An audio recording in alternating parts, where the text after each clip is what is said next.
ఏమండి గురుగారు మీరు మామూలుగా నా కాలు అడుగుతున్నారు మీరే కదా మరీ టూ మచ్ దాన్ని పెంచడానికి కరెక్ట్ మహారాజ్ తీసుకెళ్ళి మహారాజ్ దగ్గర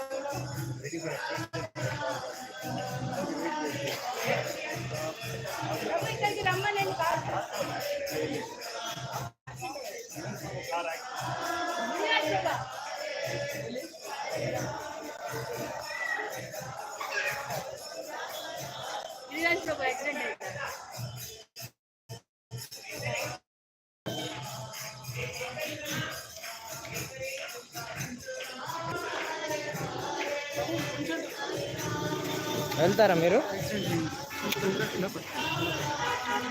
మరి వస్తే ఎట్లా? వచ్చేస్తున్నా అదే అక్కడే రండి.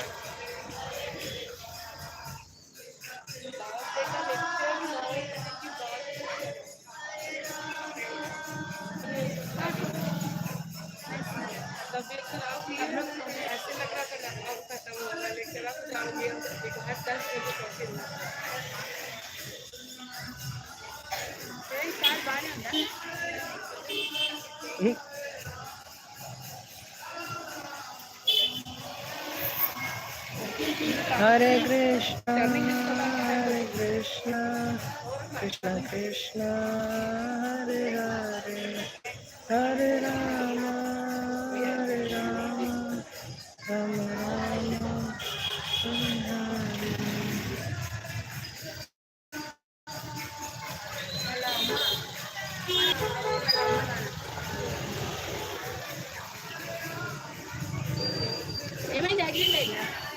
గిరిరాజ్ ప్రభు కార్ వాళ్ళు దిగుతుంటే ಅವರು వెనకాల నుండి వచ్చింది డ్యామేజ్ ఏం కానట్టుంది. కార్ తగిలింది వాళ్ళకి.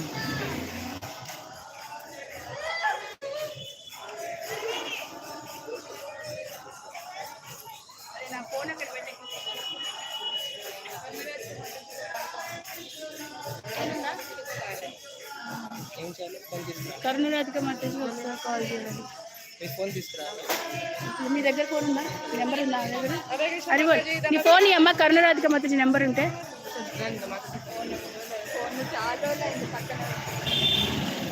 ఫోన్ లేకుండా జీవితం బాగుంది. లేదు ఫోన్ సారీ ఫోన్ లేకుండా రావడం అయిపోయింది. రండి అత్తమ్మ, మా అత్తమ్మ మా మామయ్య కాబట్టి వాళ్ళ అమ్మ నాన్న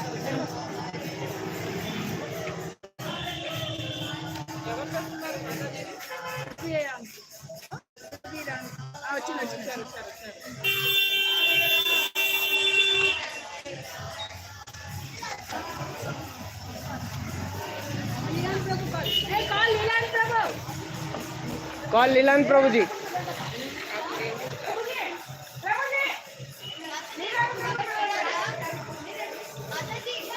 हरी बोल. Welcome welcome.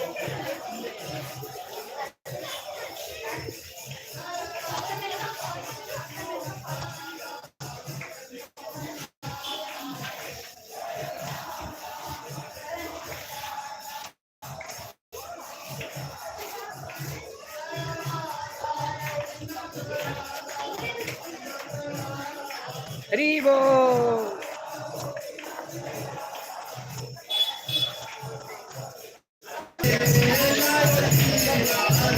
जय राधे जय राधे जय राधे जय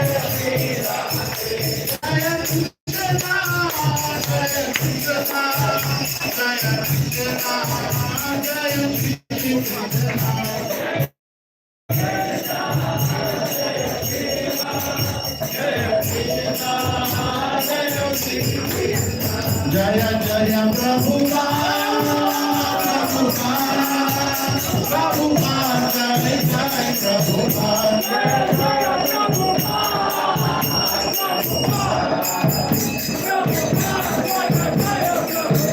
जय जय प्रभुपा प्रभुपा प्रभुपा जय जय प्रभुपा जय जय Prabhupada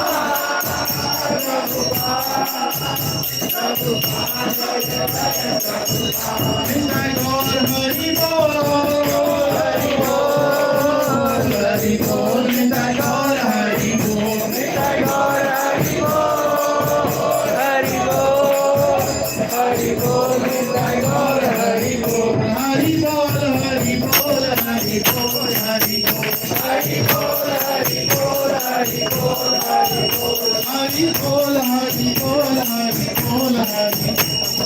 Bol, Hari Bol, Hari Bol, Hari Bol. Nitai Gaura Hari Bol, Hari Bol, Hari Bol. Nitai Gaura Hari Bol, Nitai Gaur Hari Bol, Hari Bol, Hari Bol. Nitai Gaur Hari Bol.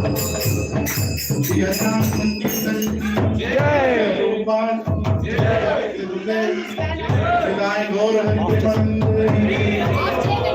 Of చేయండి అది on చేయండి This sound fits the tone. ఉల్టా లేండి bro పైది right అది on చేయండి Hare Krishna. So I humbly request all devotees to come forward, please. Prasad bro Please make space for many others who will come in the back.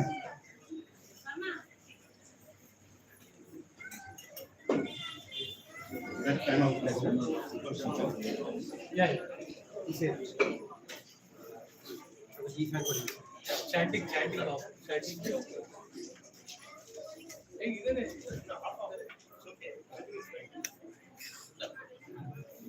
Chatting offering Hare Krishna. Hare Krishna. Hare Krishna. Hare Krishna.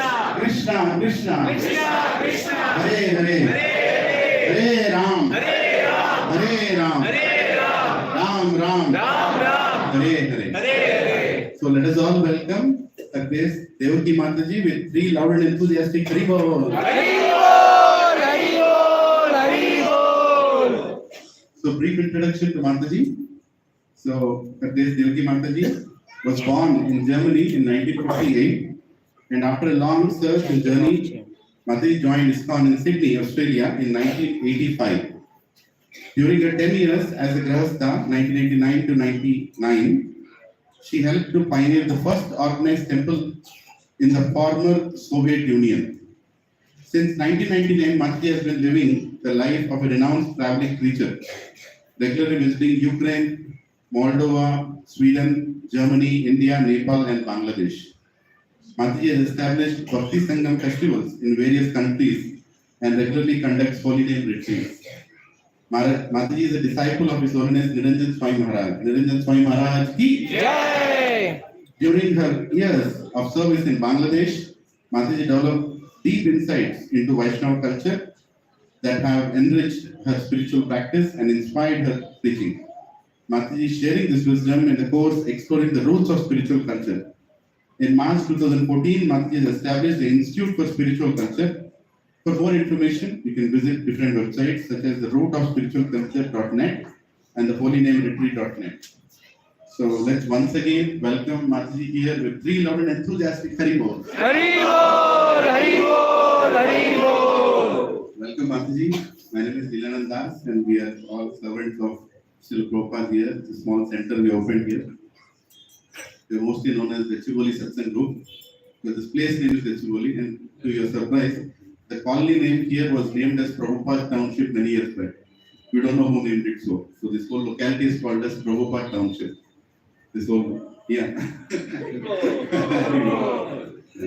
So we are very much looking forward to hear from Mataji. The announcement of your arrival was made at least couple of months ago when we started this. So we're waiting eagerly for today evening. And Mataji has some special set of books. I had taken a set of books and I went to ILS from your hands. I had taken, me and my wife. We did speak the time. And so it's a very nice set of books on how to lead a nice Grihastha life filled with bhakti and dedication to Srila Prabhupada. So please go ahead and take these books. There should be a stock. Do you have a stock on this that you brought here? Okay. Maybe you can announce it. Yeah. It's a new one. Yeah, you go. Okay. So without any more delay, we will start today's session. I'm handing over to Mataji. Hare Krishna. Hare Krishna. Can everybody please come in the front because there will be many more coming later. Om Akyanchimandasya Yananjanasalakaya Chakshamitam Shri Chalyamanovisam Stapinam Uttare Swayambhurapakaranayam Vadati Swaha Mahavishnuvaraya Krishna Krista Bhuttane Shrimate Bhaktivedanta Swami Namaste Saraswati Deve Gauravani Pacharine Shri Shashanyavari Vishnu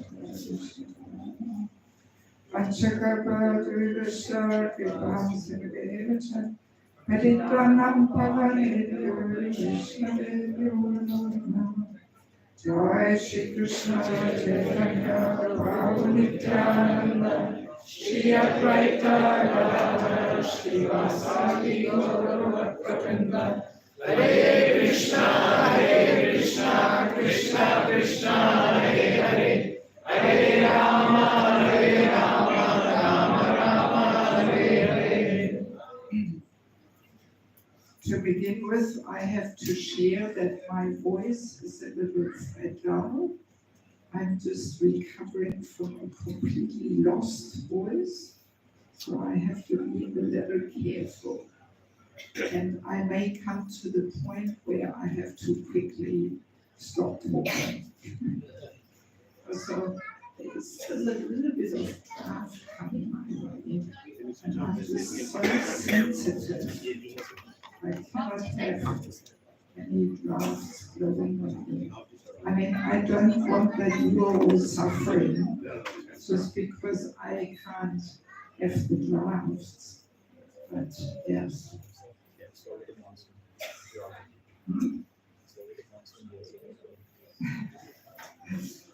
Okay. Yes, so thank you very much for allowing me to visit. It's a great honor for me. It's the first time I'm visiting Hyderabad.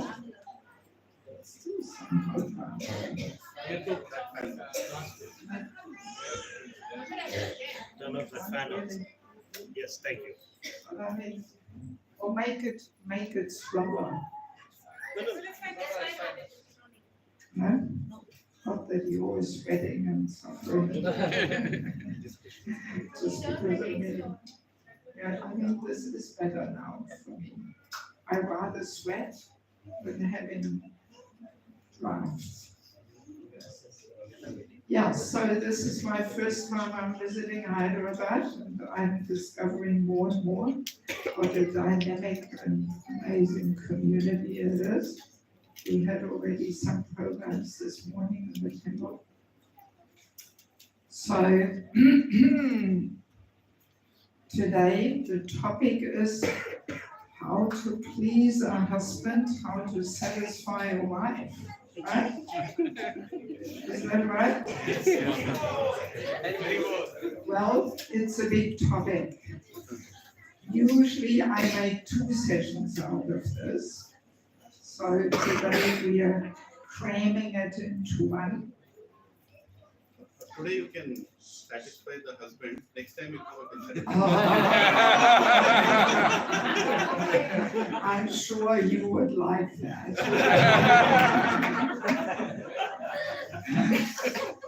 Oh, dear. Yes, and by then you have all forgotten your life. There's sometimes when I give 2 sessions, when I announce how to satisfy the husband, then only the men come. And then how to please the wife, only the women come. The men don't want to hear that. So that's why it's maybe not bad to have it all in one. So yeah, I mean, it will, by no means it will be complete, but some of the books will give more insights. So I'm simply hoping that you will have some interest in that. So yes, let us begin by first understanding the natures of man and woman, because they're very, very different. Men and women are not equal. The equality is there on the level of the soul. And on that level, every living entity is equal. So that on the level of the body, so different natures, so different qualities. because they're meant to play different roles. There's quite a bit of confusion over this, especially in the Western world.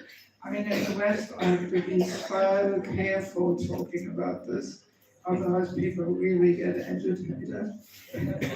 But here, thank God, we are in India and is still a little closer to Krishna's system and culture.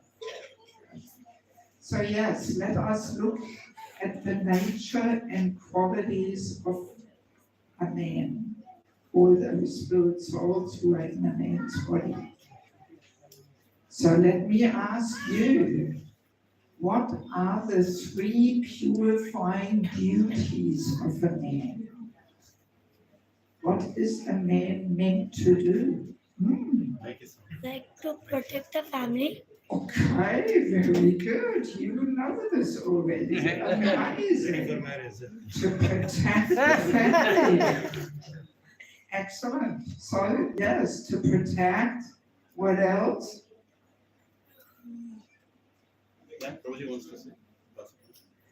To protect and to bring the family to Krishna's consciousness. I mean, I'm talking in general, even about non-devotees, you know. So they also have to protect, and what's the next one? Provide, protect, guide. Provide. To protect, provide, and what's the third one? Guide. We women do also have responsibilities, believe it or not. No. Huh?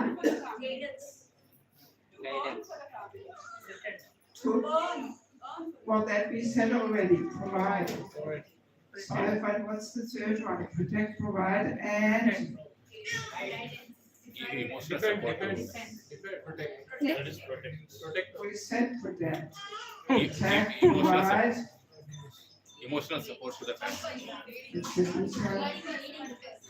Protect, provide, and To take family in one direction in terms of whatever is the goal, yes. reminding the goal to the family. Protect, provide, and take charge. A man wants to take charge, right? Yes. He wants to be in the front.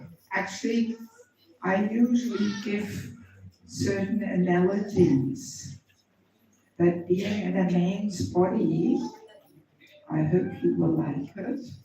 It's like driving a tractor. A tractor wants to move mountains and achieve things, pulls 3 trailers behind him, very simple, basic, down to earth, you know, no frills and decorations and all this stuff. You know, that's kind of the male nature. Yes, so he wants to be in charge, right? So, I mean, in the Bhagavatam, there is one really strong purport. The Prabhupada says, by his constitutional position, the husband always wants to be seen in a superior position. And by the constitutional position of the wife, she is always in a dependent and subordinate position. I mean, that purport I can't even read in America. You know? People don't like it. Yes, but Prabhupada says it very clearly. You know, and he even says, and this must be observed, even if there is something wrong on the part of the husband. And Prabhupada says, the wife has to tolerate, and then there will be no disturbance in family life. Not everybody likes to hear these things, you know? But the only entity which doesn't like to hear these things is actually the false ego. The false ego rebels.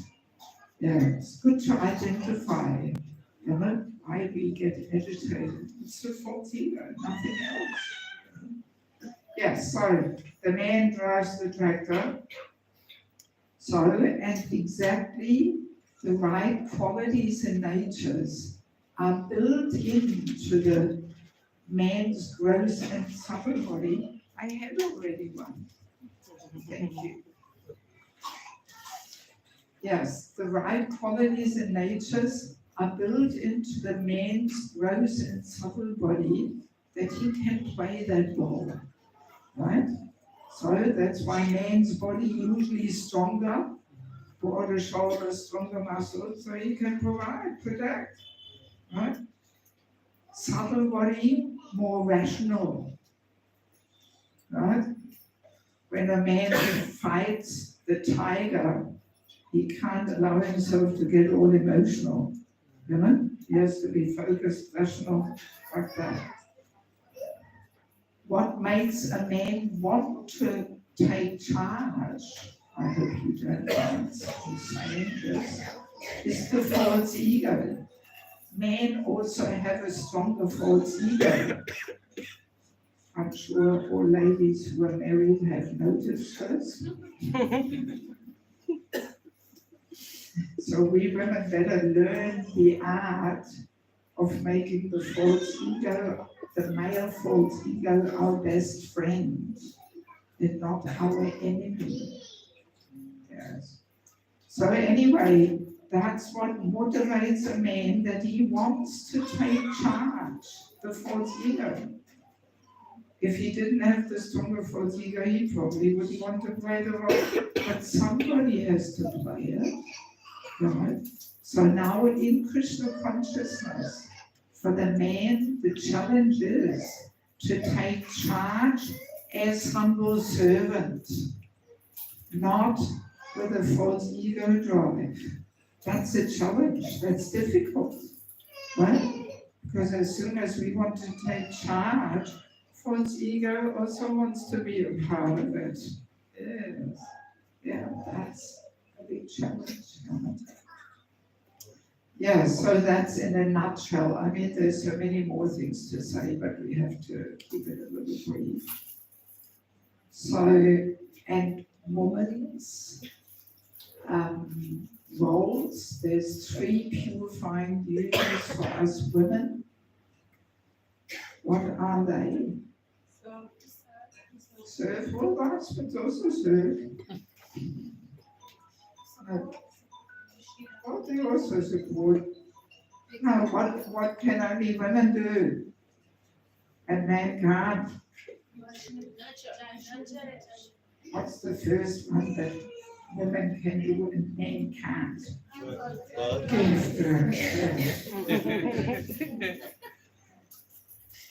Actually, every time Prabhupada was challenged on this man-woman equality, because when Prabhupada went to America, it was the height of the man-woman equality thing, the women's liberation thing, the feminism and that. And so Prabhupada, so many times he was challenged on this topic. And every time Prabhupada was asked, you know, we here in America, we try to make men and women equal. What is your opinion on this? Prabhupada always was saying, women give birth to children, men cannot. How can they be equal? In one of my books, I have this whole interview. It's so funny, you know, how Prabhupada always drives this point, and the lady reporter doesn't get it. You know? It's really funny. Yeah, so that was Prabhupada's approach. Women give birth, men cannot. So how can they be equal? And by nature, when a woman gives birth, she's in a dependent position. She needs protection. How can they be equal? So anyway, giving birth is the first one. So then what comes next after giving birth? To protect the child. To protect the child. To protect the child. Well, the husband also does it, but if she nurtures, she raises the child. Yes, mother So important role. She's the first guru to the child. She creates the whole spiritual atmosphere in the home. Oh my God, it's a whole big topic, which we tend to forget more and more. An important role of mother. So, give birth, raise the children, and the third one is a little tricky. Let me see if anybody can understand. What's the third role she plays in connection to the husband? Chastity. Emotional bonding. Bind the entire family. Binds entire family. Emotional bonding.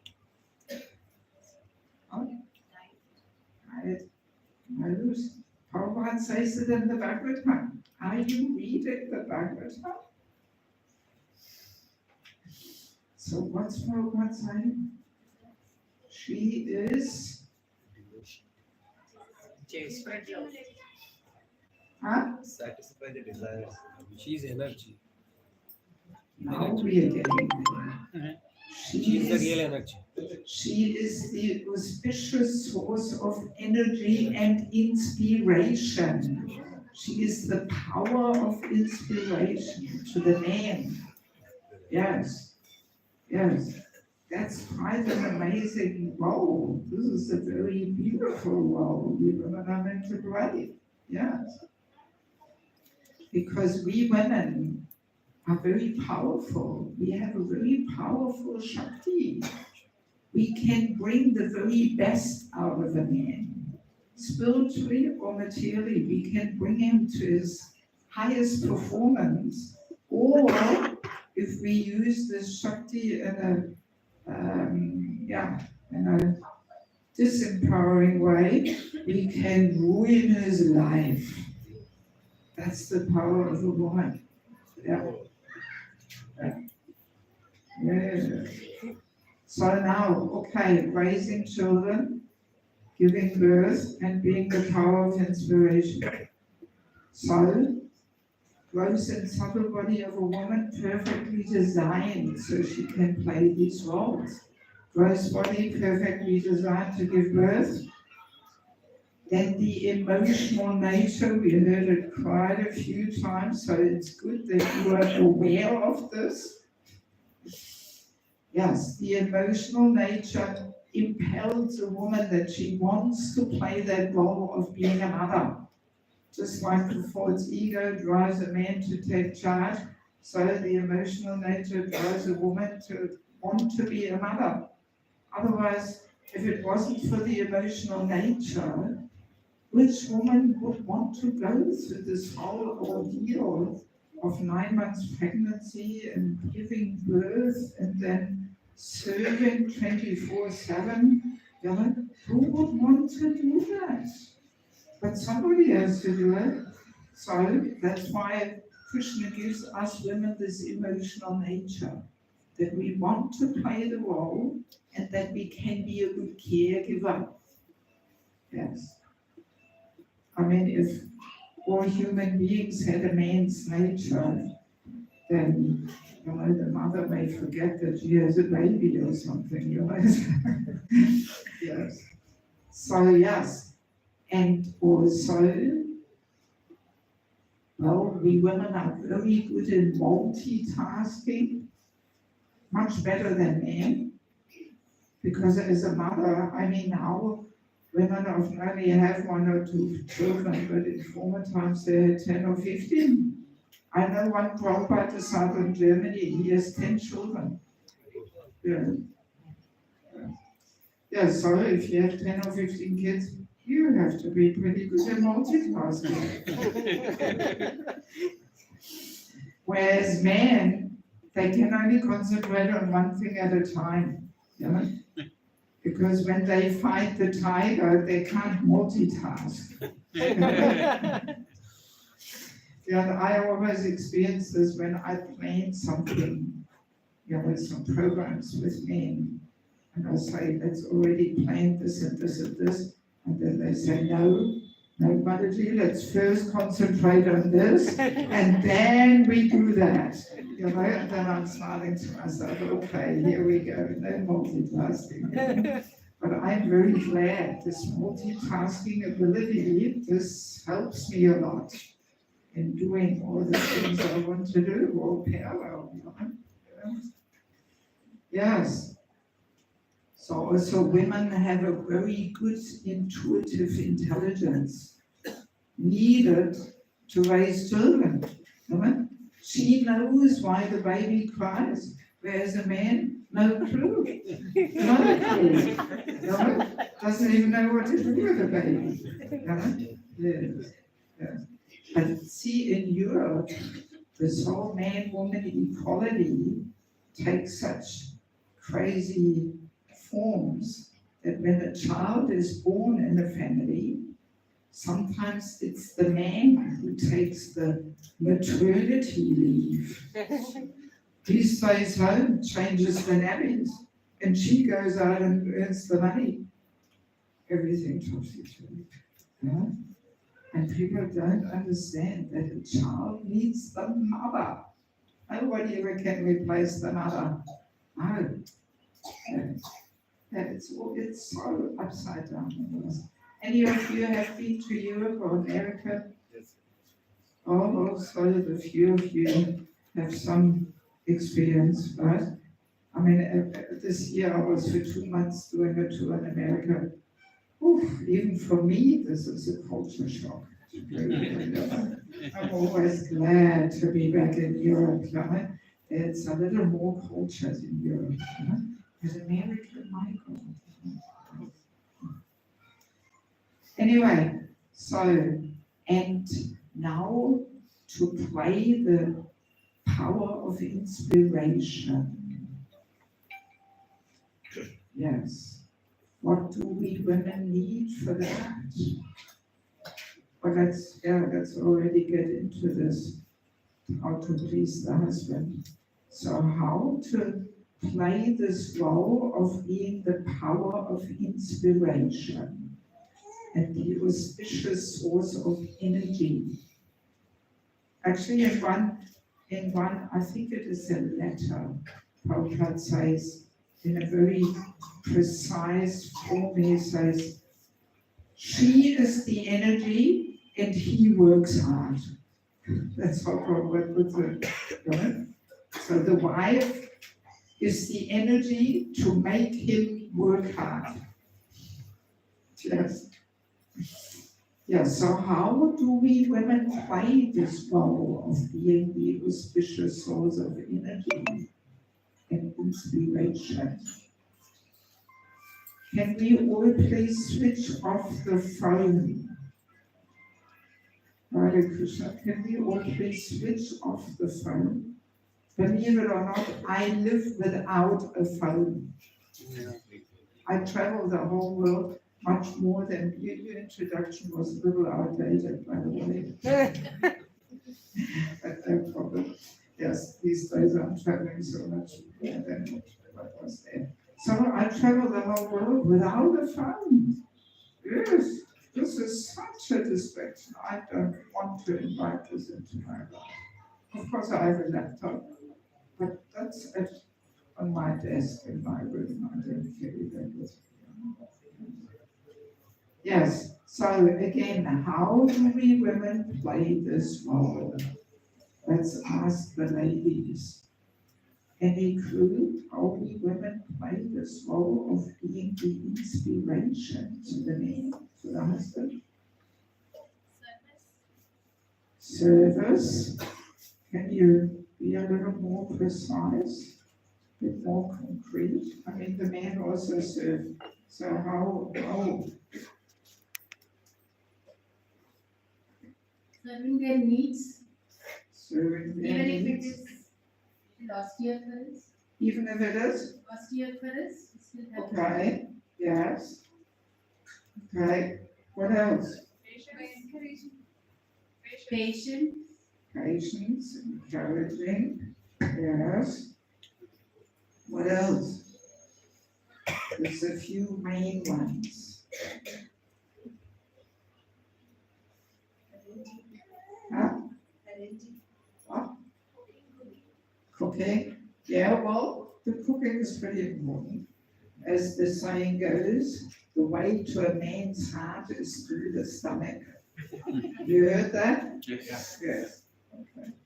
Yes, no, there are purports in the Bhagavatam with King Priyavrata and his wife Aismati, where it is very nicely described that the feminine features and beauty is encouraging to Raj Priyavrata. How his wife is so feminine, beautiful, how she walks about and glances and smiles. And simply that feminine energy.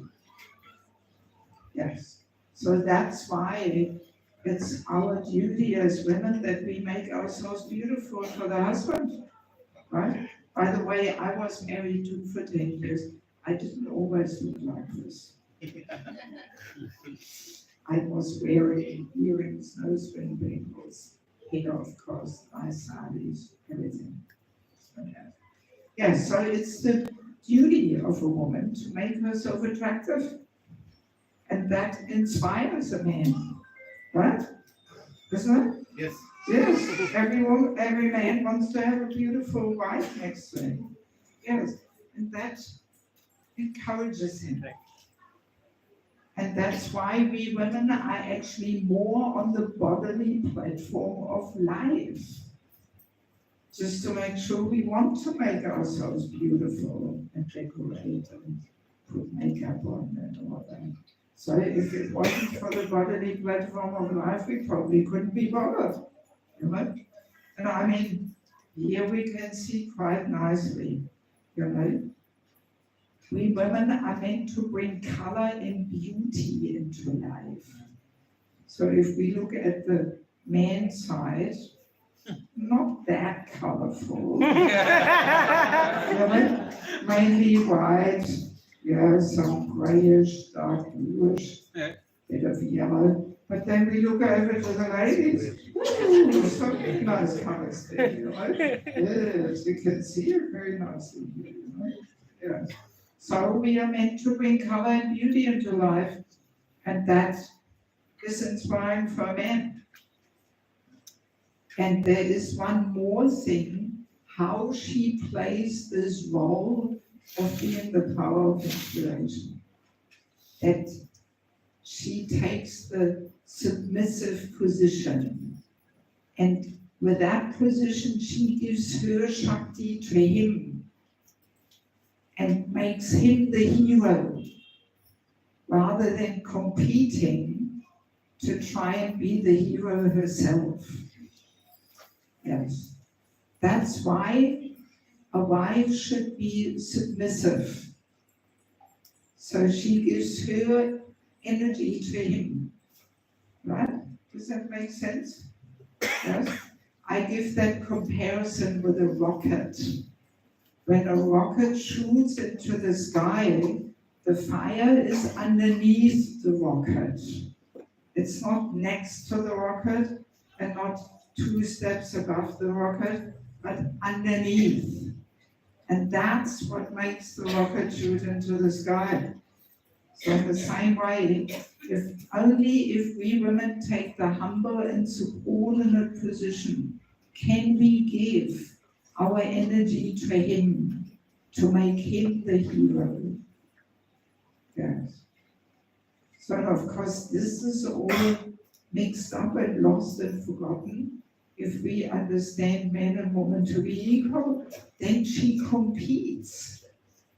And that weakens a man, because he actually needs that energy to be empowered and motivated. This is all pretty subtle and deep, you know. In one purport in the 9th canto, Prabhupada says that only very, very Brahminical men don't need that feminine energy to be inspired, and all others do. So for a man to be lifelong brahmachari or not is not just a question whether he can be celibate. There is this subtle aspect there.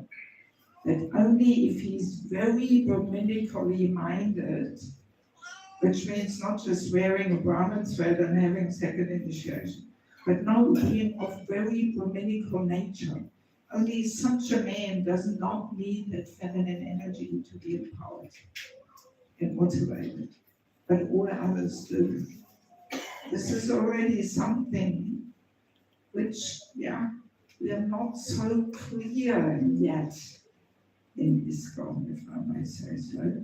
That's why many sannyasis could not maintain their position as sannyasi, because they were actually not so Brahminical, and they needed that feminine energy to be empowered and inspired and motivated.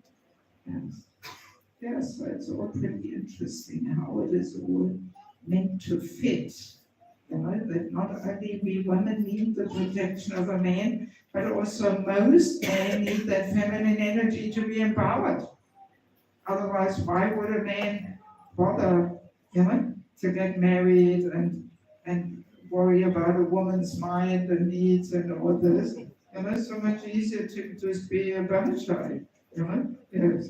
But no, there's the subtlety there, Yes, so in a nutshell, we can say a husband wants to be the hero for the wife. Yes, this is a good thing for a wife to keep in the back of her mind, because she has to treat him like this. So as soon as a wife is somehow, dominating him or not being satisfied with him, and well, then she's not treating him like a hero. And a husband will not like it. Yes. It's very subtle. Even, for example, sometimes, because I give these courses and seminars, people often come with their marriage problems. And sometimes women say to me, I am so worried about my husband's sadhana. And I always tell her, stop worrying about it. Because as soon as you worry, you take the superior position. And he will feel it. And he will not like it. Right? Then he is not your hero if you worry about his sadhana. You have to treat him like your hero. Yes.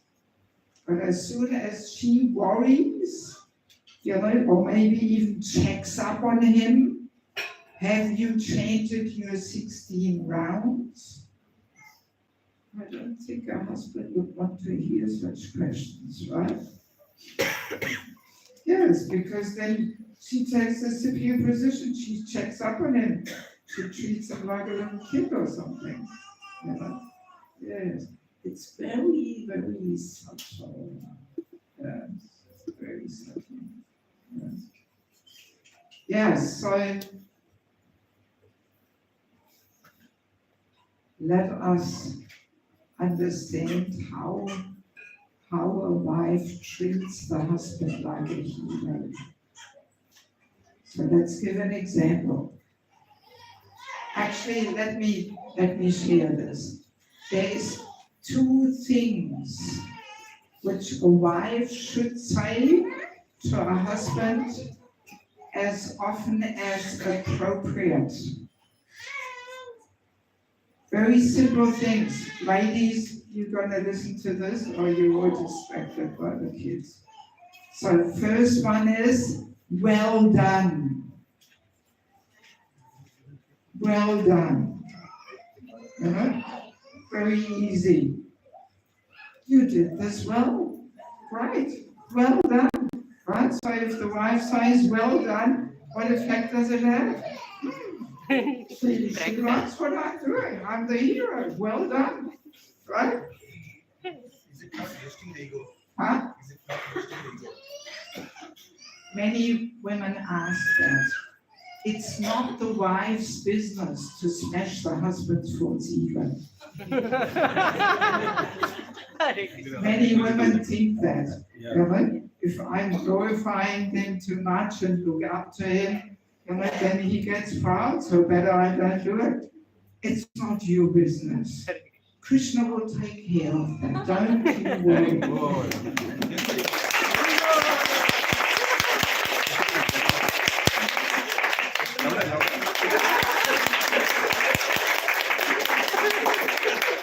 Yes. So first thing is well done. And the second is, what a good idea. So simple. That's how you show your husband you look up to him. He's your hero. Well done. What a good idea. So now the challenge is,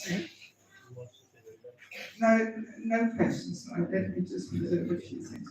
So even if the idea is not good,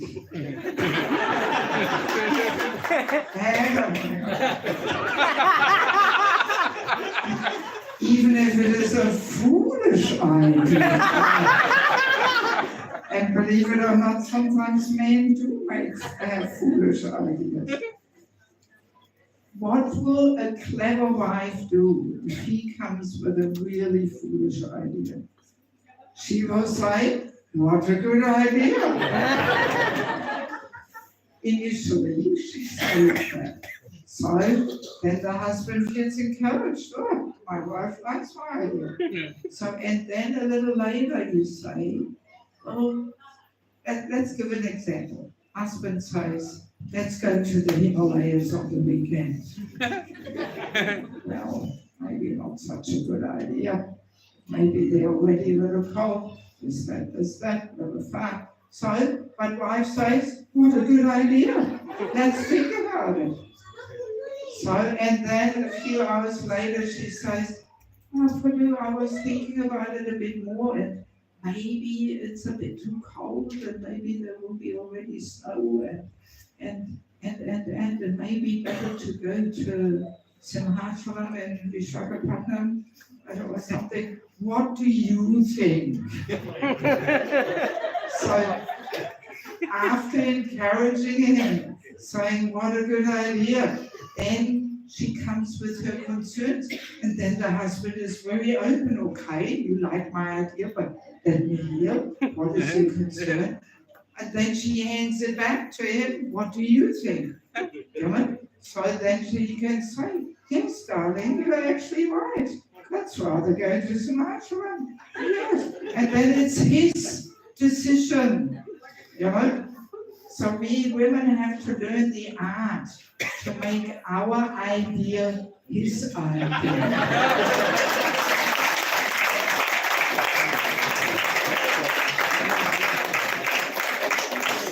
Yes. And all that is required is that we give up this false ego satisfaction of saying, remember, it was my idea.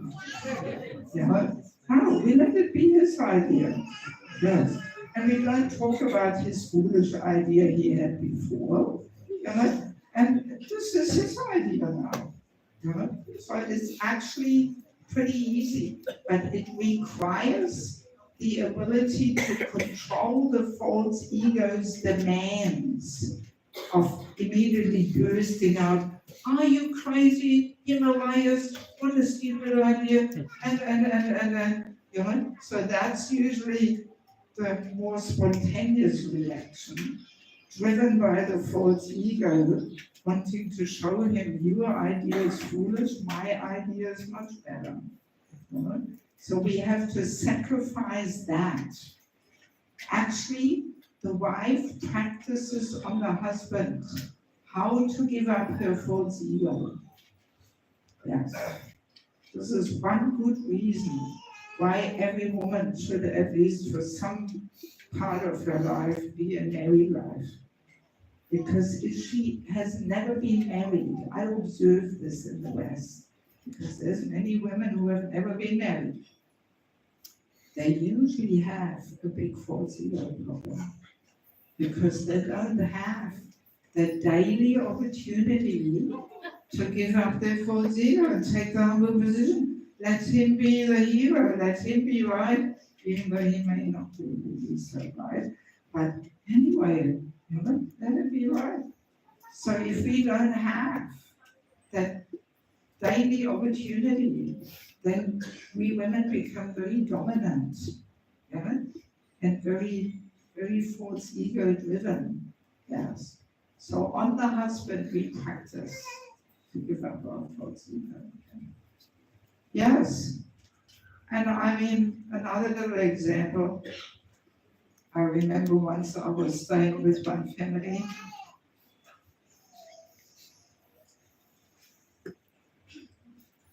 And they were sharing their secrets. So he was saying, well, my wife, she serves me so nicely. She is my better half.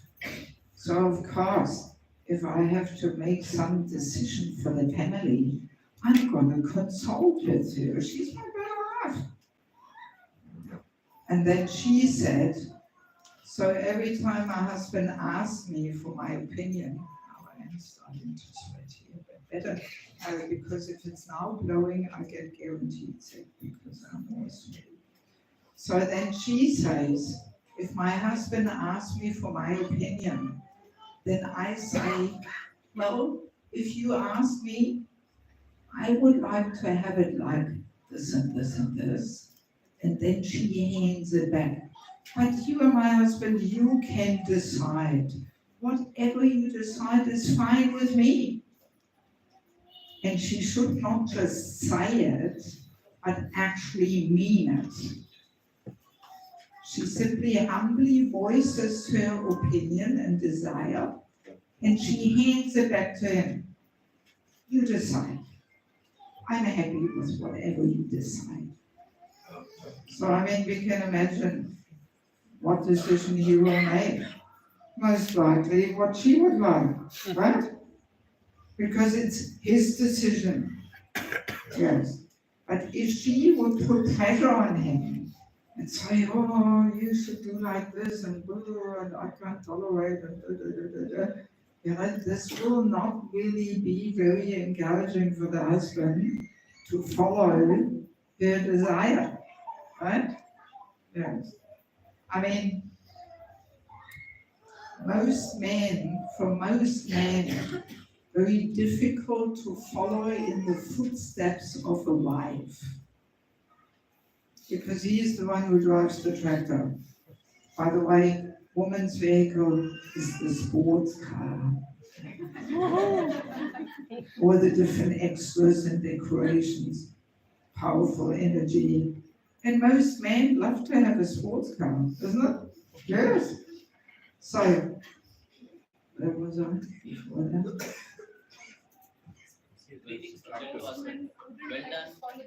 Oh, yes. Yeah, most men cannot follow in the footsteps of the wife. The more the wife tells him what to do, the less he wants to do it. Right? Yes. I mean, I was married for 10 years, and then my husband left Krishna consciousness and married a non-devotee, etc. again. I'm not quite sure what's doing now.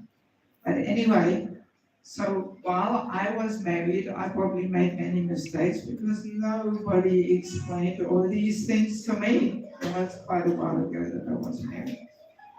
And I remember whenever in all friendship, I was saying to my husband, well, why don't you do it like this and this and this? In all friendship, no tension, no argument, nothing.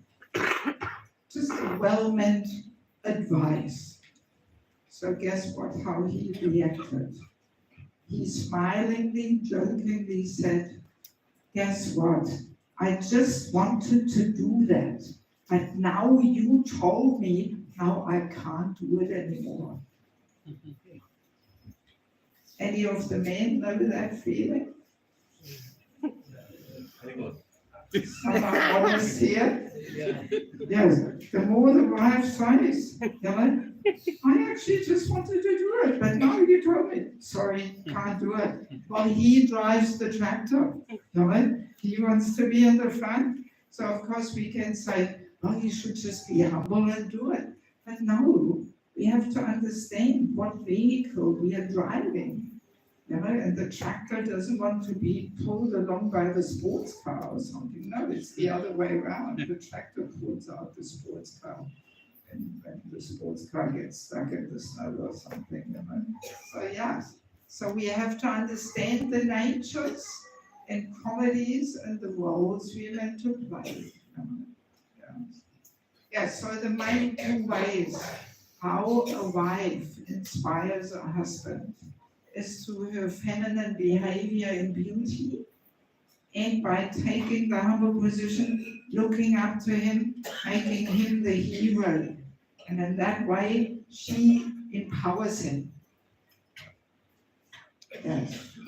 But I have seen if a woman uses her Shakti to compete and always tries to be 10 steps ahead of him, this has such a detrimental effect on a man. It can really ruin his life. Because a man wants to be the hero for the wife. But if she is the hero and she can do it all better maybe, and she's 10 steps ahead of him, it completely disempowers a man, almost paralyzes him. I've seen terrible situations like that. You know, that even a Brahmin-initiated husband, especially if he maybe had some little taste for drinking alcohol before he became a devotee, he may very well slide back into that and become an alcoholic, just out of frustration that he cannot be the hero for his wife, and she knows it all better, and she's 10 steps ahead of him, and I've seen it many times.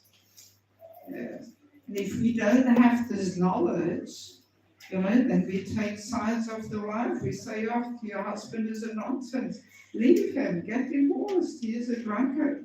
But little do we realize how we women may be implicated in this.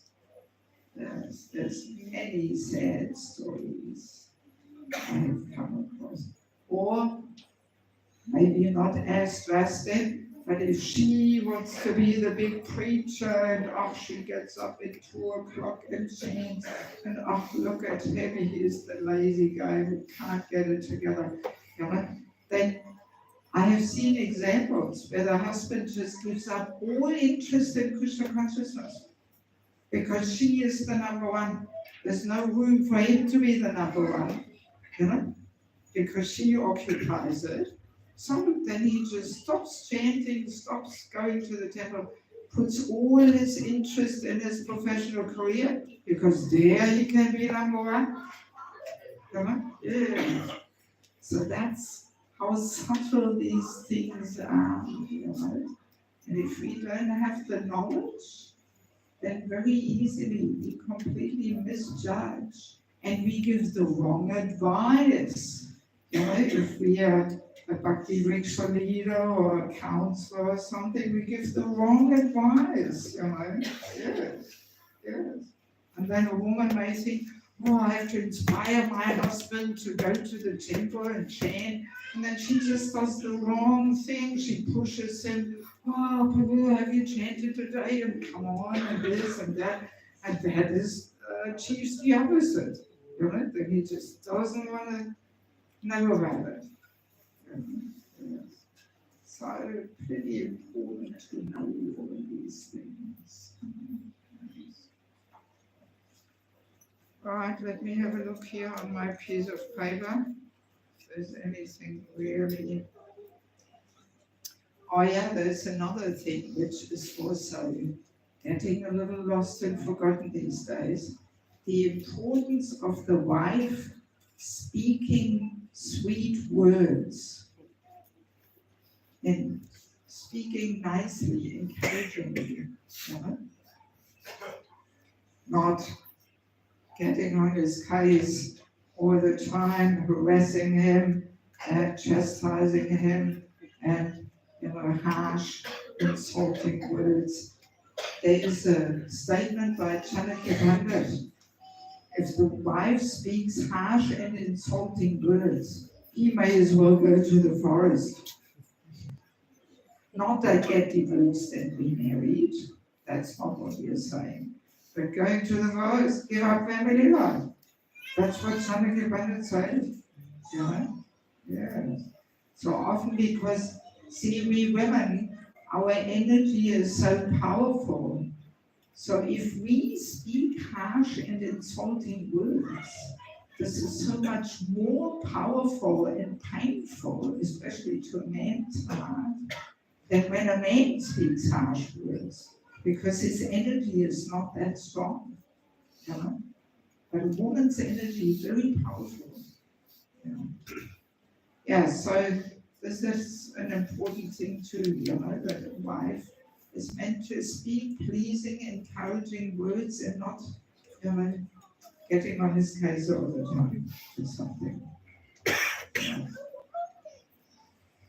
Yes.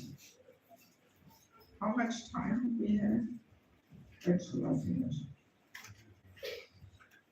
I mean, there are a few, before we turn to how to satisfy a wife, there are a few nice purports. Shall I read them?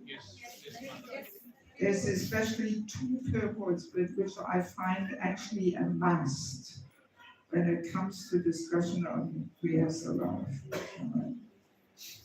The one is about Priyavrata and Rahasmati. So this is 5th canto, 1st chapter, verse 29. The verse goes as follows. The verse. He greatly loved his wife Rahasmati, and with the increase of days, their exchange of love also increased. By her feminine behavior, as she dressed herself, walked, got up, smiled, laughed, and glanced about, Queen Rahasmati increased his energy. Here we have it. Of course, it doesn't mean that we want to do a whole show there, So, no need for that, But just by our feminine behavior, Yes. Thus, although he was a great soul, he appeared lost in the feminine conduct of his wife. He behaved with her just like an ordinary man, but actually he was a great soul. So that's the verse. So now let us hear how Prabhupada unpacks this. To maintain such a life of strict vigilance, one needs the encouragement from his wife. In the Varnashram system, certain classes, such as the Brahmanas and the Sannyasis, do not need encouragement from the opposite sex. Here we have it. Right? If a man is very Brahminical, he doesn't need that energy. I mean, see, this took me so many years to deeply understand it. Right? Because when you just read over, okay, they need the encouragement of the wife, you may think, he needs somebody to keep the house clean or whatever. But no, it's all the subtleties, the energy. That's what is the encouragement. Kshatriyas and Grihasthas, however, actually need the encouragement of their wives in order to execute their duties. Indeed, a Grihastha or Kshatriya cannot properly execute his responsibility without the association of his wife. Sri Chaitanya Mahaprabhu personally admitted that a Grihastha must live with a wife.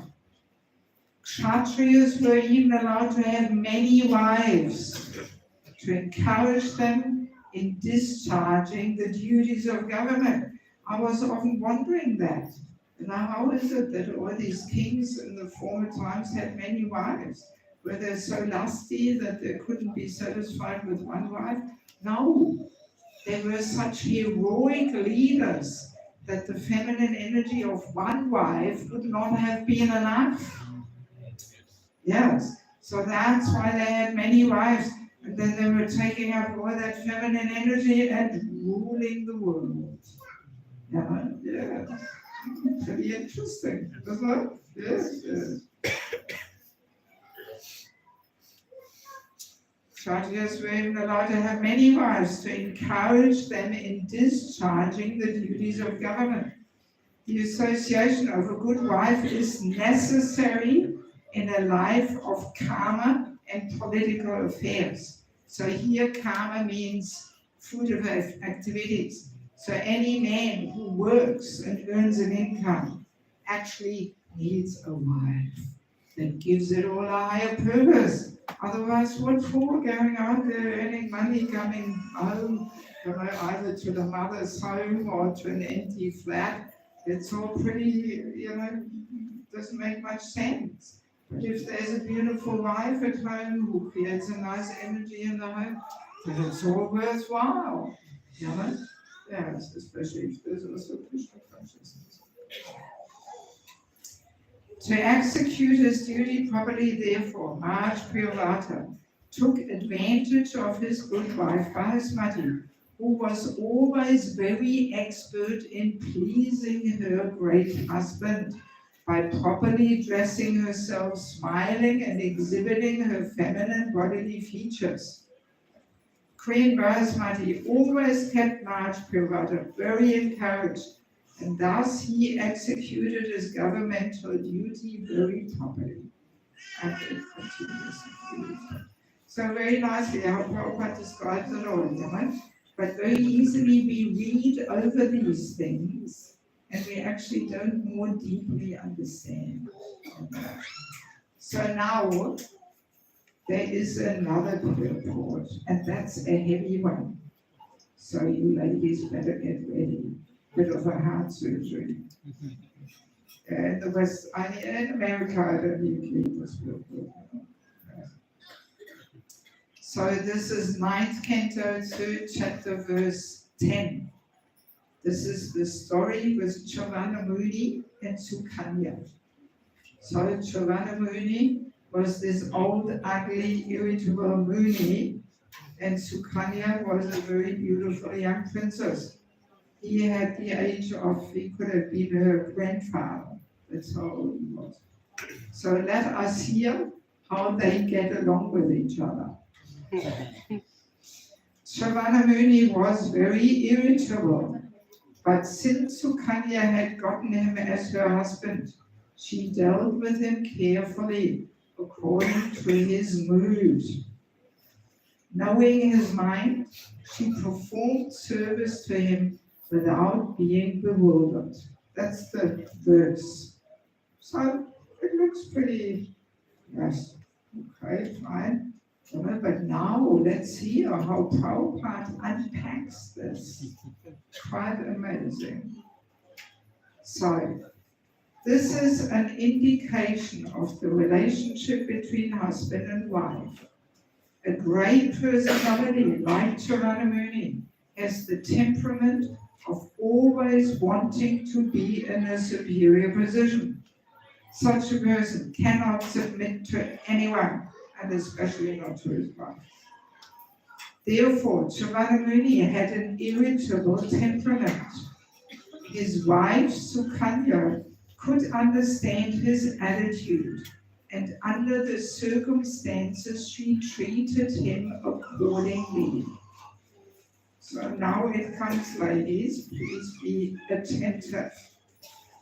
If any wife wants to be happy with her husband, she must try to understand her husband's temperament and please him. This is victory for a woman. Even in the dealings of Lord Krishna with his different queens, it has been seen that although the queens were the daughters of great kings, They place themselves before Lord Krishna as his maid servants. So now we may say, well, if my husband was Krishna, I also would do that. But unfortunately, he's not, so I can't. Well, no, Krishna is teaching us the principle. Yes. Now it comes. However great a woman may be, she must place herself before her husband in this way. That is to say, she must be ready to carry out her husband's orders and please him in all circumstances. I'm sure the men really like to hear that. But by the way, before I forget, just the fact that a man wants to be superior does not mean that we mistreat and abuse and torture our wife, right? Yes. She is the auspicious source of energy and inspiration, so you better care for her. Otherwise, you're not going to have an auspicious source of energy in your life, right? Yes, she's the Lakshmi Devi in the home, right? So we don't want to misuse our superiority to treat people badly or torture them. So, yeah, she must be ready to carry out her husband's orders and please him in all circumstances. Then her life will be successful. Did you hear this, ladies? When the wife becomes as irritable as the husband, their life at home is sure to be disturbed or ultimately completely broken. And now comes a really heavy sentence. In the modern day, the wife is never submissive. Ooh, that's heavy. What? In the modern day, the wife is never submissive. And therefore, Prabhupada puts it in direct connection. Home life is broken even by slight incidents. Right? Either the wife or the husband may take advantage of the divorce laws, even now in India, more and more divorces going on, right? In your community too, few divorce cases. Yes? Yeah. See, so Prabhupada puts it directly in connection because the wife is never submissive, therefore. According to the Vedic law, however, there is no such thing as divorce law. And a woman must be trained to be submissive to the will of her husband. Whew. As I said, in the West, I cannot even read the statement. You know? People throw stones at me. You know? Westerners contend that this is a slave mentality for the wife. See, Prabhupada knows exactly. Yes, he knows where we Western people are at. But factually, it is not. It is the tactic by which a woman can conquer the heart of her husband, however irritable or cruel he may be. Wow. That's the power of a woman, you know? So ladies, it's just the tactic, okay? It's the tactic to conquer the husband's heart. Yes, a woman has the power through her service to conquer a man's heart and transform his heart. Like if the husband is not a devotee, wife is a devotee, if she knows how to use her Shakti, she can transform his heart. But the other way around, if he is a devotee, she's not a devotee, man cannot so easily transform a woman's heart. No. Sorry. Yes. So actually, we can learn from Srimati Radharani. Yeah? She teaches us how to conquer Krishna's heart. she controls the supreme controller. Not by telling him what to do and what not to do, but by serving him, sacrificing her whole life for his pleasure. And that conquers his heart. So same principle is also there in a perverted reflection in married life. If the wife serves nicely, right, and pleases him, then she conquers his heart. And then he will want to do what she wants, give her everything. That's why sometimes in Grihastha seminars, we hear this recommendation. For the first 10 years, the wife should say, yes, Prabhu, yes, Pati, yes, Prabhu, yes, Prabhu, yes, Prabhu. And then for the rest of their life, he will say, yes, my dear love. But depending on how expert we are in conquering his heart, it may take 10 years or 20 years, or it may never happen. Yes, but anyway, good to keep that in the back of the mind. Right? Rather than the wife nagging and demanding, she should just conquer his heart. And then we are inviting, some loving dealings into our married life, actually. Because to love means to serve unconditionally, and not demand and nag and so on, but simply to serve. And then we may have to give him a few little hints, how to reciprocate. Sometimes a man may be not so switched on to understand what she needs or something. Okay, so now let us go to how to satisfy the wife.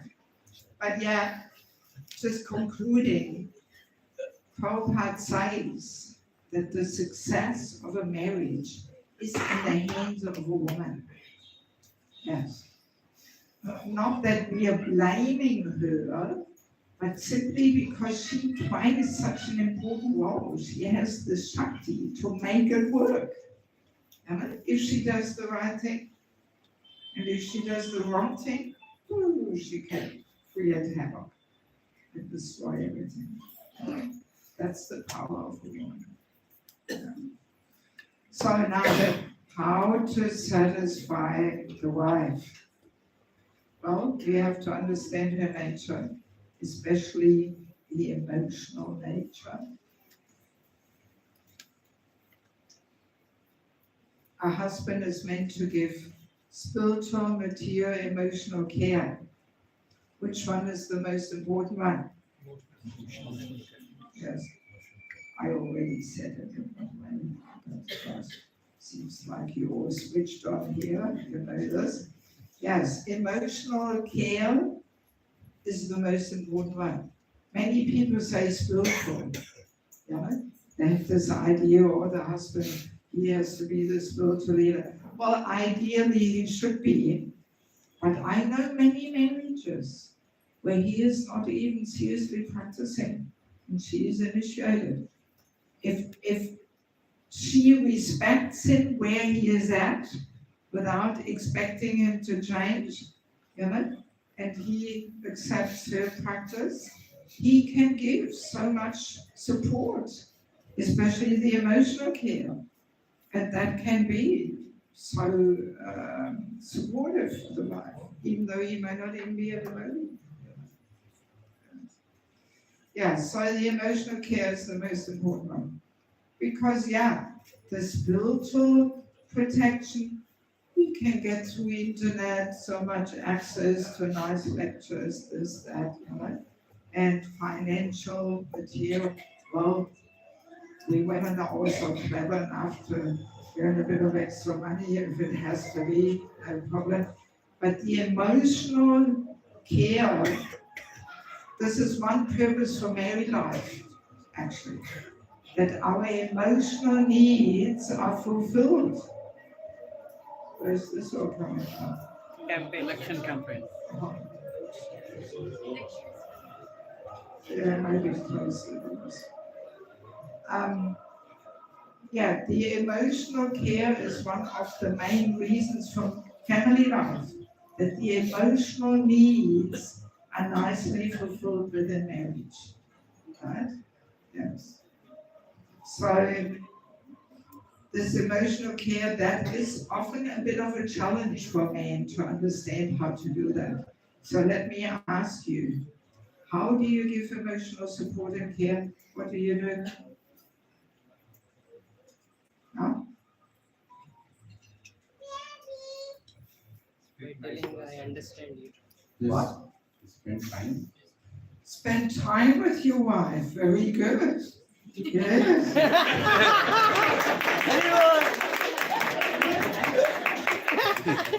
Yes, I mean, are you doing it too?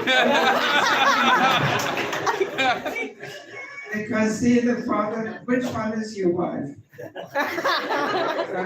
I'll have to ask you later. See, because for a man, the main satisfaction comes from his achievements, right? Because that's what he's meant to be doing. You know, he's driving the tractor, he wants to move the mountains and have all the big achievements there. Whereas for women, what's our main source of satisfaction? Talk. Huh? Gifting. What? Gift. It's relationships, right? Relationships, yes. So, and this often creates a bit of, friction there, because a man, he wants to achieve things, but she wants relationships, you know? And that's why very often the men tend to not to spend enough time with the wife, not giving her quality time, right? Yes. So I usually recommend, as far as possible, to have 1 hour every day with a husband where she knows this is my time with my husband, where I can talk to him and share my heart and discuss some plans and also have a hug and a kiss. There is a quote. Oh, there's a story from Prabhupada. I have to tell you this. I almost forgot. There was one young couple that was just married. He had been a brahmachari for quite a few years. So Prabhupada asked him, how is your wife? Is she happy? And he said, no, Prabhupada, she's not so happy. So Prabhupada told her, you have to give her more affection. You must kiss her.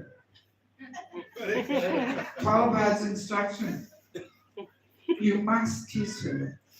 And this Prabhu was completely shocked, right? Because Prabhupada could see that he still had this brahmachari program there. Just ignoring the women. Right? He could see that. So that's why Prabhupada said to him, you must kiss her. So you're kissing your wife? I hope you do. Yeah, Prabhupada's instruction. Yes. Yes, sometimes we're just a little too, too fanatic and hugs and kisses, Maya, leads to sexual, I can't do it. And, it's a conjugal relationship, by the way. It's not a brother-sister relationship. Yes, let's be at least a little bit more, at least in this regard. Yes, so quality time. And what else? What else do we do? What does a husband have to do while he's giving the quality time? Listen. Yes, to hear. Ooh, this is so This is so difficult for many men. Yes, many men, they can't listen, especially if she complains or if she shares her negative, feelings, her anxieties, her worries. Very often the men get irritated, right? Why? Because he feels it's his fault. Because subconsciously he knows that his duty is to make the wife happy. And if she's not happy, then he feels, oh, it's my fault. So that's why many men can't hear any anxieties, fears, bad experiences of the wife or whatever. So, but he has to understand she just wants to share. Hopefully she's not blaming him, but she only wants to share, and he should be empathic. He should show that he understands what she goes through. But very often the men, they play the Mr. Fix-It. They give the solutions. Well, why don't you do it like this? You should have done like that. But that's not what she wants to hear, believe it or not. Women don't want solutions.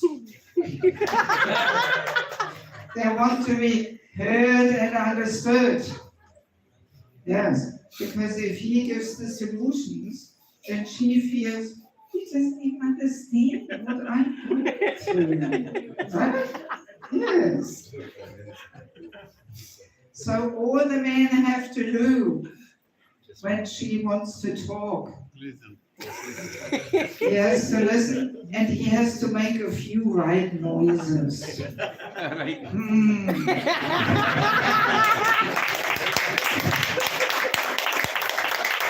Really? Oh, you poor thing. I know how you feel. This must be very difficult for you. I am here on your side to help you. Don't worry. We will work it out. And that's just a few right noises he has to make. And then she's pacified. Oh, he understands me. Yes. You know the book, Men Are From Mars, Women Are From Venus? Yes. It's a pretty good book. Yes, before I published my book, I always had a few copies in my suitcase and I was giving it to the ladies. And he describes this very nicely, how men and women are so different, like from different planets, speak different language, and therefore always these misunderstandings, right? Yes. Yes. And what else do we do as a husband? How else do we show our emotional support? Make them feel secure. Yes, make them feel secure. So that means we also take her out sometime. We go to some social event and be at her side, because then she feels more secure if the husband is also there. But if he's always busy, he can't attend the function. Then she may feel a little lost, and yes. And what else? Also to take her shopping, or take her to the nature, and have some little outing. And there has to be a little bit of recreational time with the family, especially when there's children. Sometimes we are too narrow. It's only Sarah, lecture, kirtan, japa, nothing else. For kids, my God, they want a little fun. And Krishna and Balaram and the cowboys, they show how to have fun. They play all these games and do all these imitating the animals and play football with the fruit and swing and do all kinds of things, So kids want to have a bit of fun, and we can Krishnaize it. Yes. Otherwise, we can traumatize kids. Yes. And also Prabhupada says, husband has to provide all comforts for her. Of course, there may be some limitations in how much comfort he can provide. So, but according to his ability, she should be comfortable. And she should have all nice clothing, decorations, jewelry, all the nice and pretty things. He has to provide that so she can make herself beautiful. Yes. And yeah, usually I recommend 1 hour a day and half a day per week should be time with the wife and the family. And we can maybe combine it with visiting some other Grihas couple and doing some little kirtan or something. But yeah, that I think is a pretty nice formula. Yeah. And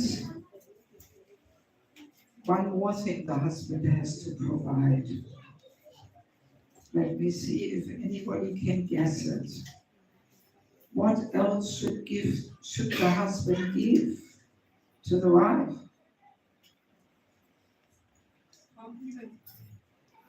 Compliment. Yeah, I mean, women like to hear that they're beautiful and all that. But no, what else? Huh? Saying maid servant. What? Maid servant in the house. Maid servant in the house. What, he should give a maid? Yeah, I mean, here in India it's so cheap. But even though, I mean, I heard there is a statement where Prabhupada says, this having servants makes people to, what did he say? I think he mentioned some deacon's name, so governors or something. Yes, because very easily we can become proud and lazy or something. Right? I mean, in the West, nobody can afford to have maids. So, but I mean, here it's cheap, and if she uses her time in a good way, then why not have a bit of help and have a help? No, but something else. Hang on. Oh. What else does he have to give? We said that gifts, yes. I mean something else. Maybe it is so natural for you that you don't even think of it. No, he has to give her children. Yes, this is a must. Sometimes, at least in the West, men don't want that because children for men means more expense, less peace in the house, so they're often not so fond of having children or more than one child.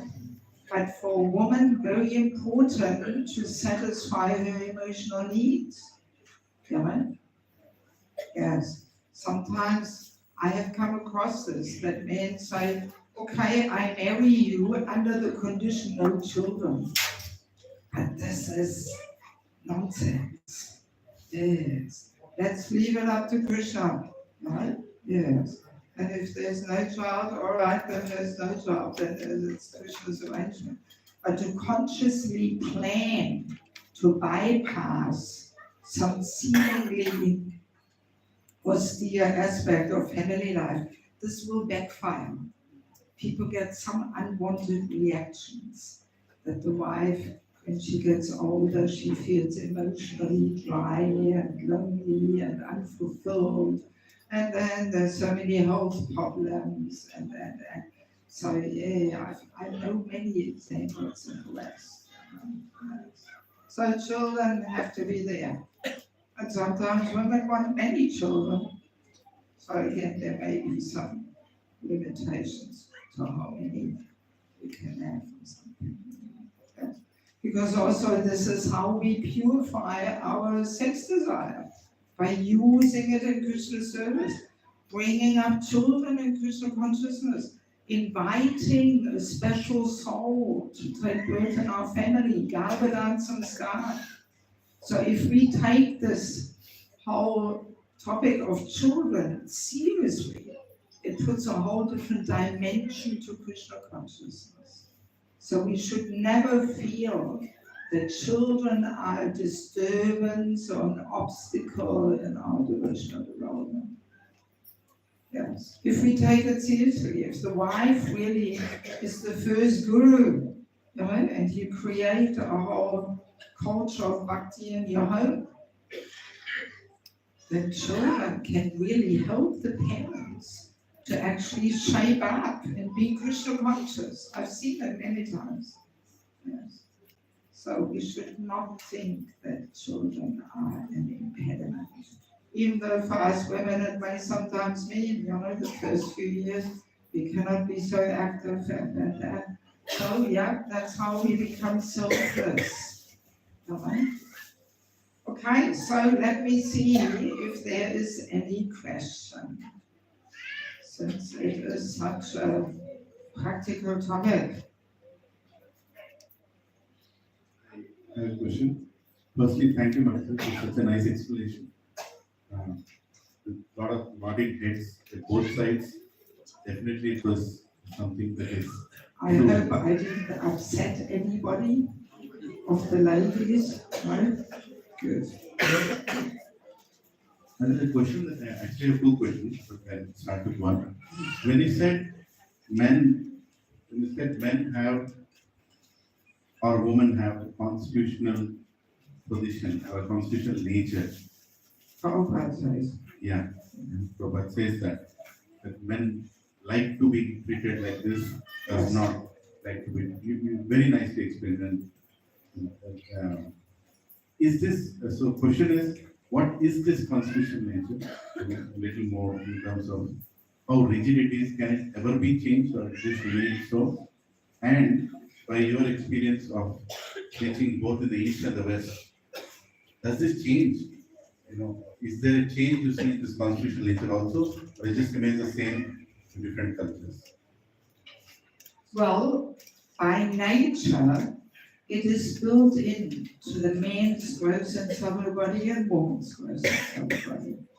But, you know, because in the West, everything's completely upside down. And I'm describing this in one of my books.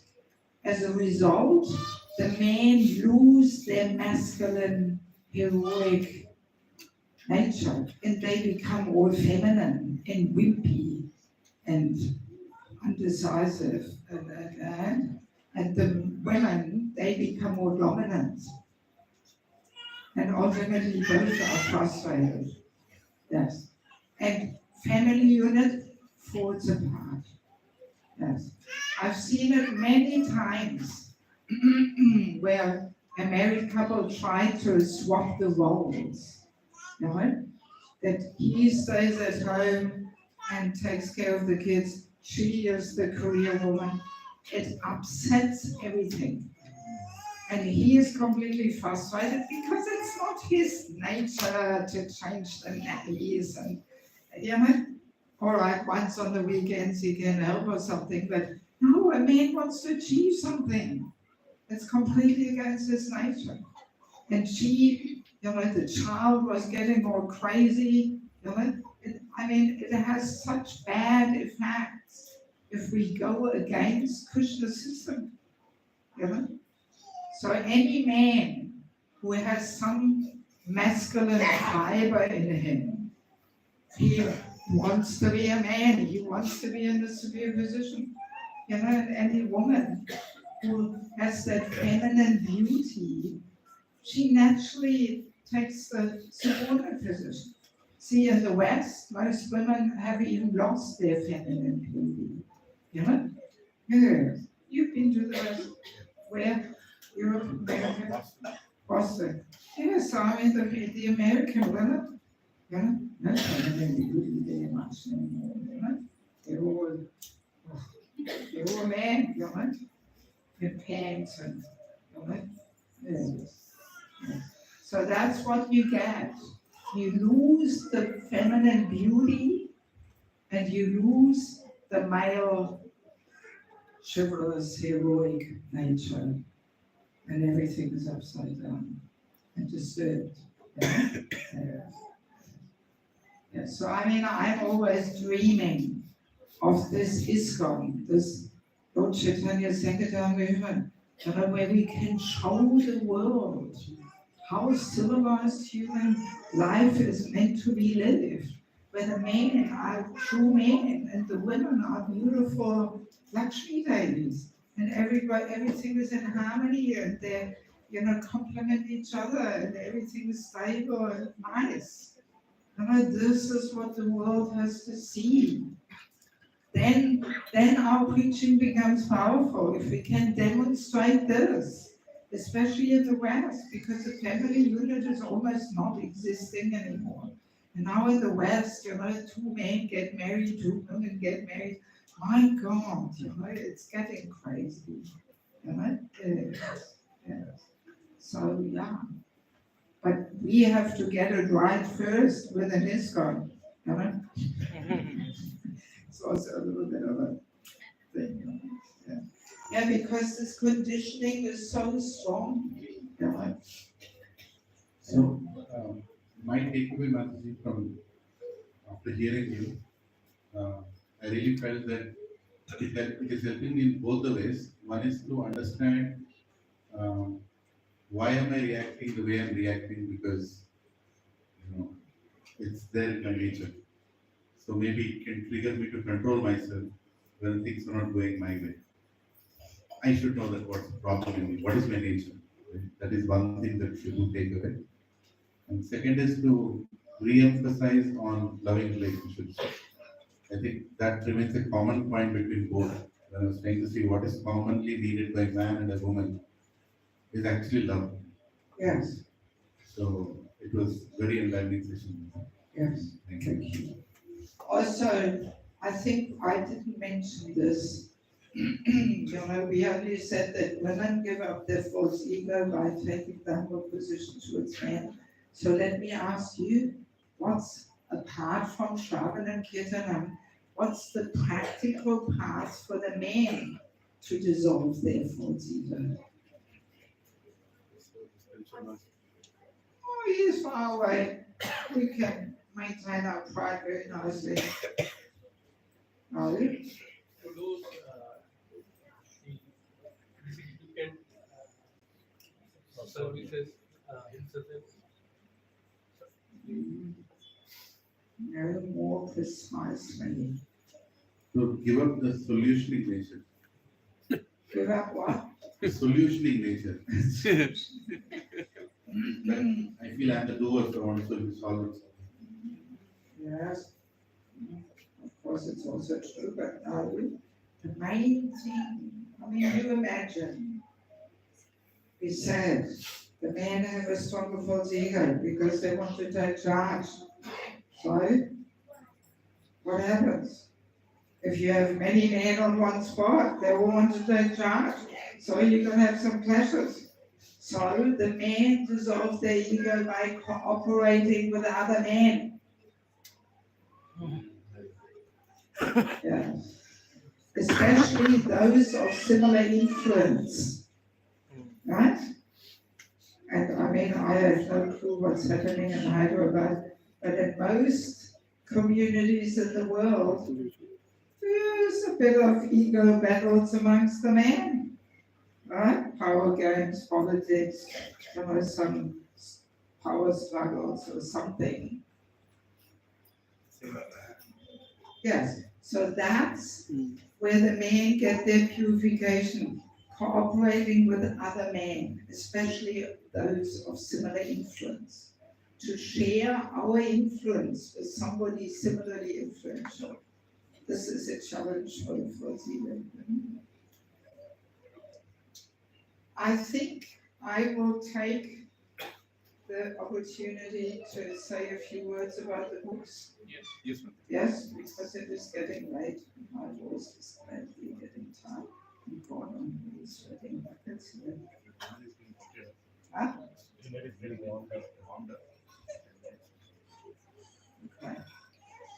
So let me tell you, I think I didn't share this in the beginning.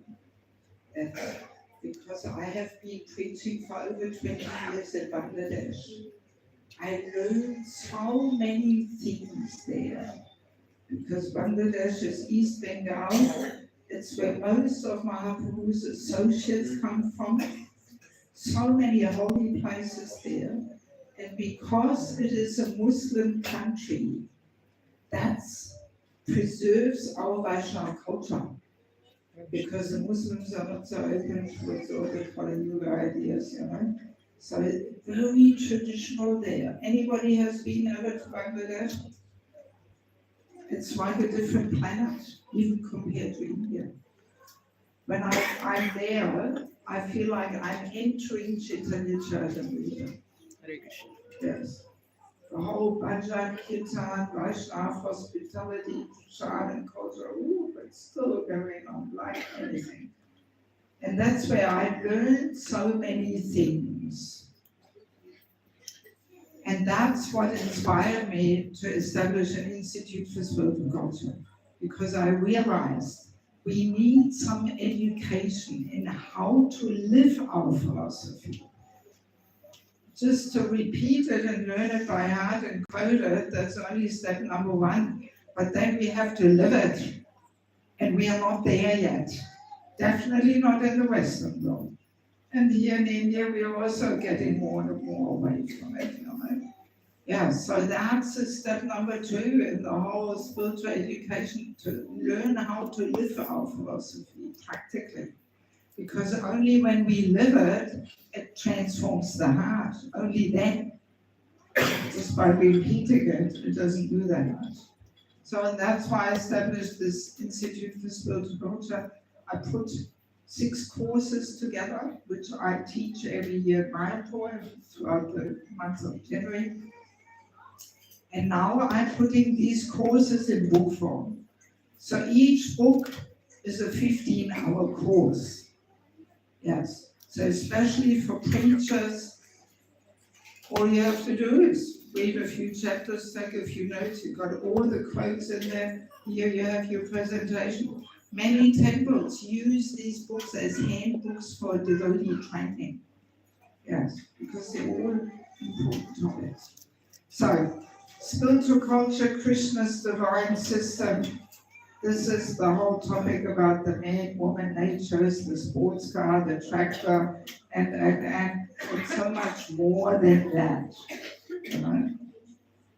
It's quite mind-blowing when you realize how this man-woman equality understanding really puts the whole human society upside down. Yes. And Prabhupada could see it all. He was actually saying that this man-woman equality understanding was a conscious plan just to make women more available for sense gratification. It relieves the men from their duty of taking care of her. Right? So a man can make a woman pregnant and say, okay, see you later, we are equal, good luck. Right? Yes. That's why this man-woman equality came up. Just to make sex life more available. And everybody buys into this blindly, thinking, oh, this is progress. No. Anyway, that's what this book is all about. Very helpful for married life. It has saved quite a few marriages. Very important for all women who want to have harmonious relationships with men around her. Very helpful for young girls. You know, all the traditional values of chastity, shyness, and protection of a woman, all more deeply explained with a few nice stories from Bangladesh. Then we have sheltering relationships. This is all about the importance of having a counselor. That just having Diksha Shiksha Guru not enough. We need somebody on a very regular basis who can help us to balance our spiritual life, who can correct us, no matter how senior we may be. We should have somebody in our life who can correct us. Otherwise, we lead a risky life if we don't have that. And we've lost a lot of devotees over the 50 years because we did not understand the importance of mentorship. Then we have the false ego, our constant companion and troublemaker. I think the title speaks for itself. In the name of Krishna consciousness, we can very nicely feed and boost the false ego instead of dissolving and subduing it. It's all happening. Yes. So also helpful for married life, because married life can be like the battlefield of false egos, who is right, who is wrong, and. And there's a whole chapter on chanting the holy name. How to chant japa so it dissolves the false ego. How to chant in kirtan so it does not boost and feed the ego. So many practical things are in there. When we get offended, how often does that happen? It's the false ego crying out for justice. Yes. A lot of good points in there. So then we have entering the Grihastha ashram. How to do it, how better not to do it. Even here in India, we need a bit of help with matchmaking. People only look at caste and money, and they don't look at any devotional levels of compatibility. And you would not believe how many unhappy, mismatched couples from Indian families I meet in Australia, New Zealand, America, Canada. You know, because often these days people have lost the knowledge what it takes for a girl and a boy to match. I have a nice quote here from Prabhupada. He says, if the taste and character differ between the man and woman, their combination will be unhappy. So it's taste and character, not caste and money. Yes. There's a whole list of over 100 topics which a boy and a girl should discuss with cool head to see taste and character. Are we on the same page?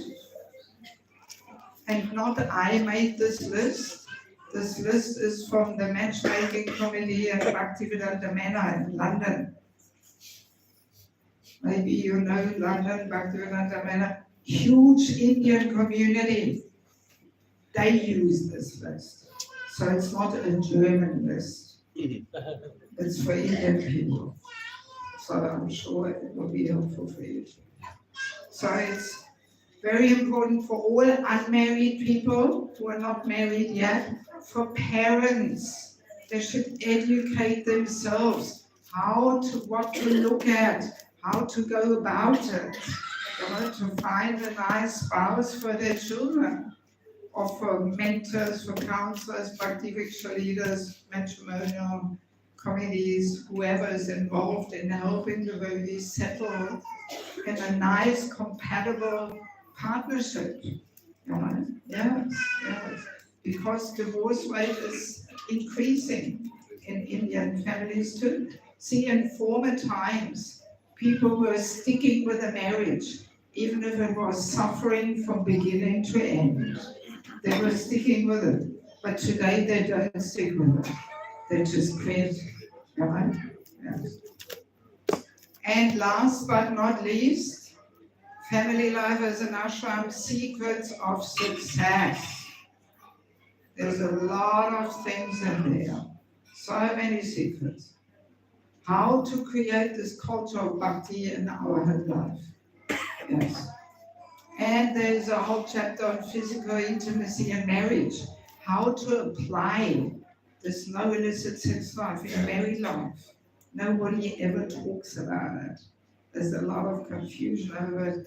It can even lead to marriage problems, divorce, if we don't understand things more deeply. Yes. So if any of you want some books, these books are just samples now. I had 2 big boxes, they already flew out the window after the second program. So what I do now is I take orders And if you trust me, you please pay me already up front, and then I'll just get a box set for my upload. They're all in my upload books. So these 3 books are $3.50 each, and the other 2 books, they're a little thinner, so it's cheaper to send them and cheaper to print.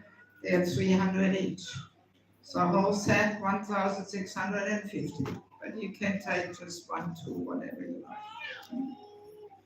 Okay? Mataji, can these books be shared with non-devotees also, or like misunderstanding case it will also be prerequisite? I dare say, especially in India, because people have the culture in the blood, this spiritual culture, Krishna's divine system, I think that can be read by non-devotees too, and maybe also the false ego book. But, you know, the mentorship book maybe not, matchmaking, I don't know. Definitely the Grihastha book would be too advanced for non-devotees, yes. Hare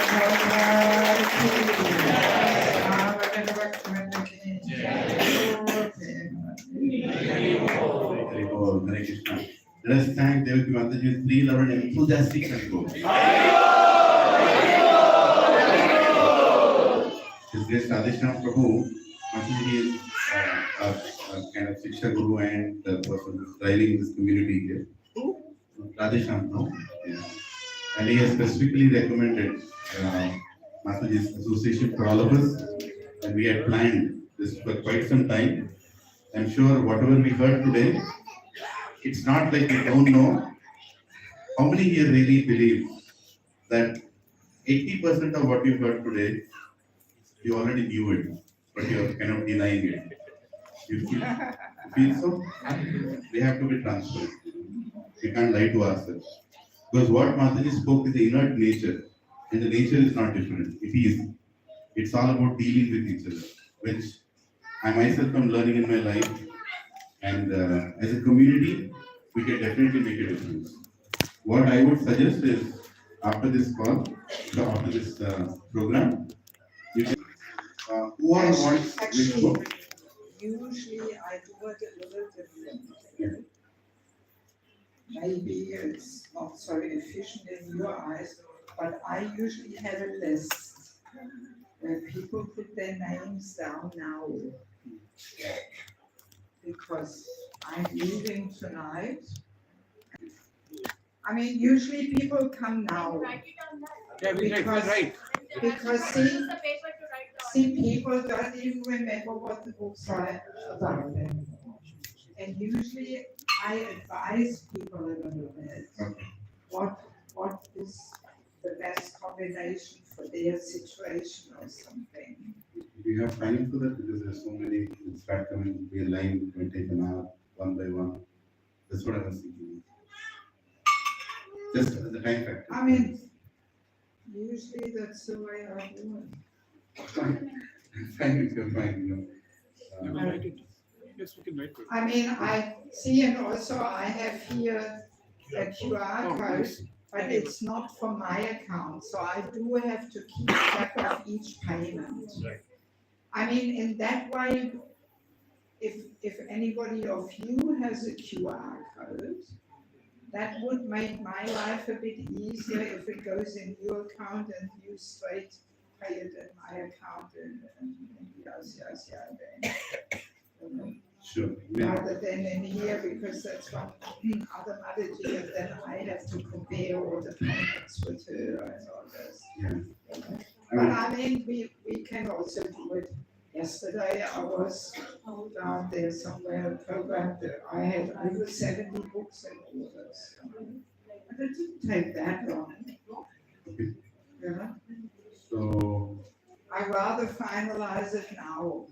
You know, my motto is strike the iron while it's hot. there you go. So can we do Because this? if you say, yeah, you tell them what books, people walk home, they forget. Or what books? Yeah. Books. Going, yeah, no, better know what is wrong. Okay, so you want to start with that right away?